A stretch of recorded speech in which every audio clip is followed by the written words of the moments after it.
Hi guys, and welcome back to the YouTube channel. And today I'm very excited to bring you another video. Today I'm going to talk about what you do when your business hits a wall. Not a dip, not a bad quarter. I'm talking about full-on failure, burnout, revenue collapse, clients ghosting, the works. Staring at the ceiling at 3 a.m. thinking, do I start over or do I find another way? So do I start over or do I find another way? Here's what you do. You rebuild without burning it all. Number one, start with the assets you still have. You haven't lost everything. Your business might be crumbling, but you've built relationships, knowledge, market insights, and reputation. Ask yourself, what have I built that still holds value? Is it email lists? Is it LinkedIn audience?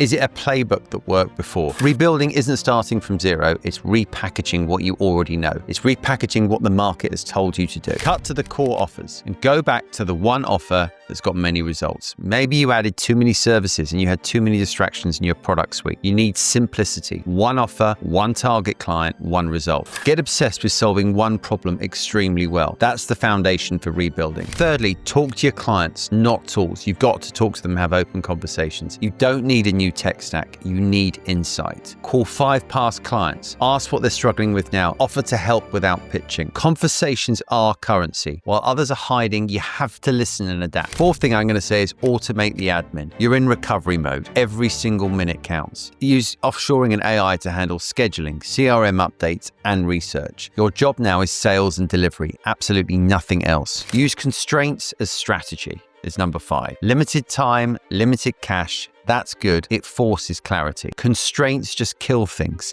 They force you to get sharper and faster. The tighter your constraints, the better your decision-making becomes. Learn to love the pressure. And number 6 is just fix what broke. Don't repeat it. Ask, what did I ignore until it became a problem? Was it cash flow? Was it hiring? Was it our position? And rebuilding gives you a second chance to get your back end in order. Create weekly rituals to monitor the business, pipeline review, cost check, delivery tracking. And 7 is rebuild with fewer people and higher standards. Go super agile. You don't need a big team. You need a strong one. Rehire slowly.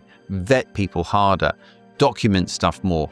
Train people better. Goal is lean, loyal, and lethal. Not bloated and busy. Raise prices is number 8. You've got to raise your prices and shrink your scope. Undervaluing yourself is how you ended up here. Go premium. Focus on transformation, not tasks. Deliver 3 times more value to the half the clients you've got and watch your margins soar. Number 9 is master one channel. Don't scatter your content everywhere. Pick the channel where your clients hang out and dominate that. Is it LinkedIn? Is it a newsletter? Is it YouTube? Go deep, not wide. Consistency in your content will build trust, and trust rebuilds your business. 10, make this the comeback story. Rebuilding isn't shameful, it's actually powerful. Own that story. Share the lessons. Your comeback will inspire others, and that is going to be magnetic. People love a founder who's battle tested. Trust me, I speak from experience here. When everything fails, you don't start over, you start sharper. Every mistake is a lesson, every scar is a strategy, and rebuilding is where the best businesses are born. So if you're rebuilding right now, or feel like you're about to, drop a comment, let's talk it through.